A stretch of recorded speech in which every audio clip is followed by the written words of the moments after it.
자, 이어서 시작을 하겠습니다. 우선 이제 올해는 3%로 하향 조정을 했어요. 했지만 작년까지만 해도 사실 5% 수익률이 참 쉬웠거든요. 근데 올해는 워낙 시기가 시기인지라 돈을 줄이겠다고 선포를 매달 하고 있는 터라 5%를 목표로 하는 건 너무 좀 그렇고, 대신 개인적으로는 2022년이 끝나고 2023년 정도, 그러니까 돈을 걷어들이는 게 끝나고 나면 2023년도부터는 다시 월 5% 목표로 상향 조정해도 된다고 생각을 해요. 자, 그러면 이제 월 5% 수익률이 너무 작지 않을까를 한번 생각을 해봐야 돼요. 왜냐면 주변에 보면은 나 뭐 샀다가 뭐 200% 올랐어, 뭐 샀다가 막 70% 올랐어, 이런 얘기를 많이 듣잖아요. 그래서 월 5%가 그러면은 너무 적지 않나? 왜 5%대 꼭 팔아야 될까? 이걸 이제 고민을 해봐야죠. 자, 그래서 제가 이제 여러분들이 할 수 있는 모든 투자 종류를 다 가져와 봤어요. 첫 번째, 은행이자. 우리가 만약에 1억 있다. 투자금이 1억 있다. 그러면 그걸로 은행에 넣어 놨어요. 그러면 은행은 연 수익률 1% 정도 제시를 합니다. 뭐더라? 정기예금? 이렇게 목돈 넣어놨다가 1년 뒤에 찾는 거. 그건 뭐 2%쯤 되는 것 같아요. 내가 1년 동안 안 건드리는 거, 안 찾는다고 가정하면. 자, 그럼 연 수익률 1%인데, 연 1%라는 얘기는 12로 나누어야 월 수익이 될 거잖아요. 우리는 월 개념으로 좀 보는 게 익숙하니까. 그럼 12로 나누면 0.08인데, 그냥 계산하기 쉽게 조금 반올림을 해서 0.1%로 했습니다. 원칙적으로는 1%에 나누기 12를 하기 때문에 0.08%인데, 숫자 계산하기 힘드니까 반올림해서 0.1% 정도. 그럼 내가 1억을 은행에 넣어둔다면, 물론 연수익으로 은행은 제시를 하지만 우리 개념 속에 월로 환산을 하면 0.1%에 해당하는 10만 원. 1억을 내가 은행에 넣어두면 월 10만 원, 실제는 8만 원입니다. 월 8만 원, 연 100만 원 정도의 이자 소득을 얻을 수가 있겠죠. 1억을 은행에 넣었을 때 한 달에 8만 원, 10만 원 이익을 기대할 수 있다. 이게 바로 연수익률 1%다. 자, 근데 이제 상가를 산다고 가정해 볼게요. 근데 상가랑 오피스텔이 수익률이 비슷해서 좀 우리가 받아들이기 쉽게 제가 오피스텔로 가져왔는데, 이 건물도 10층까지는 상가, 11층부터 20층 오피스텔이고, 요즘 오피스텔 많이 짓잖아요. 오피스텔 같은 경우에는 투자 수익률을 5% 잡은 것도 많이 잡은 거예요. 요즘에는 4%밖에 안 되는데 조금 넉넉하게 해서 5%를 제가 잡았습니다. 그러면 월로 환산하면 12로 나눠야 되니까 0.4%가 되고요. 1억이라는 돈으로 1억짜리 오피스텔이 있다면, 지방은 있어요. 서울은 없겠지만 지방은 대구만 해도 1억짜리 오피스텔이 있습니다. 그럼 1억짜리 오피스텔을 사면 월 40만 원에서 50만 원 정도의 월세 수익을 기대할 수가 있죠. 뭐 이걸 그대로 10억으로 늘리면 상가 수익률이 돼요. 10억짜리 상가를 사면 월 400만 원 정도의 상가 월세를 기대할 수가 있죠. 그게 5%라는 뜻입니다. 단 여기서 꼭 기억해야 되는 건, 오피스텔도 그렇고 상가도 그렇지만 살 때 우리가 취득세, 등록세 합쳐서 취등록세라고 부르는 세금을 납부해요. 이건 뭐냐면 내 소유가 됐을 때 나라에 내는 세금이거든요. 보통 차를 살 때, 집을 살 때, 상가를 살 때, 땅을 살 때, 그럴 때 취등록세라는 게 있는데, 상가랑 오피스텔은 살 때 4.6% 정도의 세금을 한번 내야 돼요. 그럼 내가 1억짜리 상가를 사잖아요. 그러면 살 때 1억만으로 못 사요. 4.6%, 460만 원을 나라에 세금을 내야 나한테 등기가 되거든요. 그러면 이게 연수익률이랑 굉장히 비슷하죠. 무슨 말이냐면, 내가 1억짜리를 샀지만 4.6%, 거의 5%에 가까운 세금을 냈기 때문에 실제로 1년은 월세 수익이 없는 겁니다. 4.6% 세금을 냈기 때문에 1년 월세를 고스란히 세금을 낸 겁니다. 내게 됐지만. 그래서 1년 가지고 있다 팔았다. 손해인가? 똑같은 돈으로 팔았으면 손해죠. 퉁쳤구나. 월세 받은 거랑 취등록세 먼저 낸 거랑 퉁쳐지니까 본전치기가 되죠. 1년은 이익이 하나도 없었던 거고, 2년은 갖고 있어야 1년치 월세가 나오는 거죠. 그래서 취등록세 부분을 좀 고려를 해야 돼요.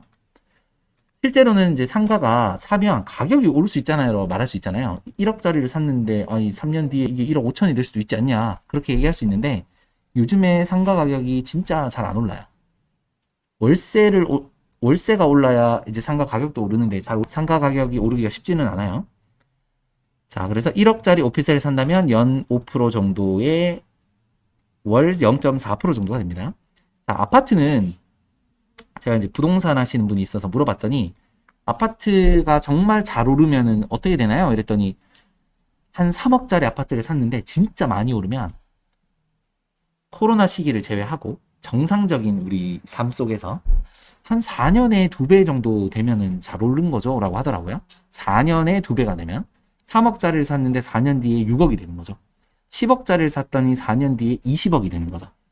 4년에 2배 되면 되게 잘 오르는 거래요. 그래서 이왕 좀 힘을 실어주는 겸 3년에 2배가 된다고 가정을 했어요. 3억짜리 집을 샀더니 3년이 지났더니 2배가 되는 거죠. 3년이 지났더니 6억이 된 거예요. 10억짜리 샀더니 3년이 지났더니 20억이 된 거예요. 자, 근데 3년에 2배라는 거를 우리가 수치로 환산을 잘 안 하잖아요. 그래서 그거를 제가 환산을 하면 3년에 2배가 되는 건 1년 평균 26% 상승으로 보시면 돼요. 1년에 26%씩 꾸준하게 3년간 늘면 그게 2배가 되는 거예요. 자, 예를 들어볼게요. 100원짜리가 있는데 1년 동안 26% 올랐어요. 1.26을 곱하거든요. 자, 1.26. 그러니까 1.26의 3승이죠. 1.26의 3승을 하게 되면 200원이 되잖아요. 200원 어쩌고 저쩌고인데 결국에는 100원이 200원이 되는 건 26%, 26%, 26% 연평균 증가를 했을 때 2배가 되는 거라서 아파트 조금 과하게 좀 힘을 많이 실어줘서 아파트는 오른다. 이거 힘을 좀 실어줘서 3년에 2배가 되는 아파트가 있다면 그런 아파트를 내가 샀다면 연평균 26%다. 월로 나눠봐야 되겠죠. 우리는 그래서 12로 나누게 되면은 월 2.2% 정도가 돼요. 그럼 내가 1억이라는 돈을 가지고 3년 동안 2배가 됐다면 2억이 됐다면 내가 번 건 1억이잖아요. 그거를 이게 환산을 해보면 3년에 2배가 됐다면 월 220만 원을 번 꼴이다. 그리고 그 수익률은 월 2.2%다. 이렇게 볼 수가 있고 아파트는 취등록세가 1에서 3% 정도로 원래는 상가보다는 낮은 편인데 문제는 요거는 1가구 1주택일 때만 해당이 되는 거잖아요. 1가구 1주택일 때만 1에서 3%이지 2주택부터는 뭐 몇 프로죠? 부동산 전문가 2주택, 3주택일 때는 취등록세도 굉장히 높아지는 8%, 10% 이렇게 이제 되는 걸로 알고 있고 문제는 샀다가 팔 때도 1가구 1주택일 때는 1억짜리가 2억이 돼도 그 차액 2억을 세금을 내지 않거든요. 1가구 1주택은 어차피 내가 살 집을 또 사야 되니까요. 1가구 1주택자는 어차피 내가 이거 팔아도 딴 집 가야 된다고 보는 거죠. 근데 2주택인 가구는 너네 어차피 살 때 있잖아. 이걸 돈 번 거잖아. 그러니까 50% 세금 내. 이래서 2주택을 사고 팔았을 때는 이제 50% 세금. 3주택제는 80% 세금. 그러니까 이것도 1가구 1주택일 때 얘기이긴 한데 그래도 월 2.2%다. 자, 그럼 주식은 우리가 2022년 올해가 아니라면 5%를 목표로 할 것이고 올해는 3%. 뭐 이건 반 나눠서 그냥 계산하기 쉽게 절반 2.5%로 잡았는데 월 2.5%라는 것이 내가 투자할 수 있는 전체 금액을 다 투자하는 것이라면 12를 곱하면 연 30%, 5%를 낼 때는 연 60%잖아요. 그래서 이게 어떠한 부동산보다도 이게 달성이 될 수 있다면 수익률이 더 좋아요. 3년에 2배 되는 아파트보다도 월 2.5%의 수익률이 더 좋습니다. 그리고 수수료는 매매 수수료 0.1% 정도밖에 안 되기 때문에 뭐 이건 수수료는 어차피 우리가 또 이것까지 감안해서 사고 팔 거잖아요. 5.2%, 3.2% 이렇게. 그래서 이것도 무시할 수 있고 그다음에 이제 세금 같은 경우에 샀다가 팔 때 세금을 내는데 뒤에 나오지만 한국 주식과 미국 주식의 차이가 있죠. 한국 주식은 올해까지는 세금이 없고 내년부터는 세금이 좀 생기고요. 미국 주식은 올해도 세금이 있고 작년에도 있었고 재작년에도 있었고 내년에도 있는데 똑같아요. 똑같은데 세금은 양도소득세라고 해서 22%입니다. 22%. 내가 만약에 주식으로 100만 원을 올해 벌었다면 1000만 원을 벌었다면 22%인 220만 원 세금을 내야 돼요. 근데 양도소득세는 뭐 그 장점이 또 하나 있어요. 이게 장단점이 있는데 개인 사업을 하시는 분들 있죠. 개인 사업을 하시는 분들은 이미 내가 종합소득세가 있잖아요. 내 수익이 있잖아요. 그러면은 만약에 내가 뭐 예를 들어서 뭐 커피숍을 하나 차렸다. 내가 직장도 있는데 커피숍을 차렸다. 부업으로 했다. 그러면 내 소득 플러스 그 커피숍으로 번 금액이 합산돼서 종합소득 합산이 되거든요. 근데 주식은 양도소득세라 그래서 합산이 안 돼요. 내가 개인이 얼마를 벌든 전혀 합산되지 않는, 예를 들어 한 달에 1,000만 원을 버는 사람인데, 월급이든 사업이든 1,000만 원을 버는 사람인데, 예를 들어 한 달에 5천만 원을 주식으로 벌어도 무관하게 바라봅니다. 이건 그거고 이건 이거고. 그래서 22%로 끝난다는 거는 이제 고소득자한테는 굉장히 큰 메리트야.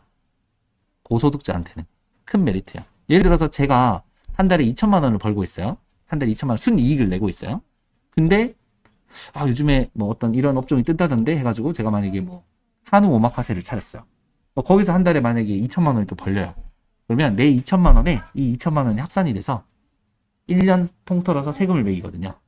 그래서 결국에는 의미가 별로 없어지는데, 양도소득세는 아주 완전히 별개로 보기 때문에 내가 사업으로 얼마를 벌든 주식으로 얼마를 벌든 그거는 별개로 봅니다. 별개로.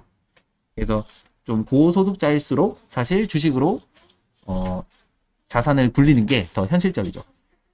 제일 중요한 게 이제 상가를 사잖아요. 상가 월세를 받는다. 그럼 제가 돈 좀 모았으니까 상가를 사야 되겠다 해서 1층에 상가를 사서 월세를 500을 받아도요. 그 제가 병원으로 번 돈과 이 500만 원 합산되거든요. 종합소득 합산.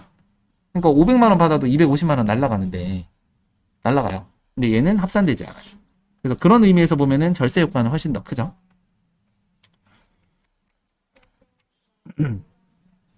자, 참고. 아까 말씀드렸듯이 은행이나 보험사나 국민연금도 내가 맡긴 돈으로 주식 투자를 해서 그 번 돈의 일부를 나에게 돌려주는 개념이기 때문에 내가 안 할 이유는 없다.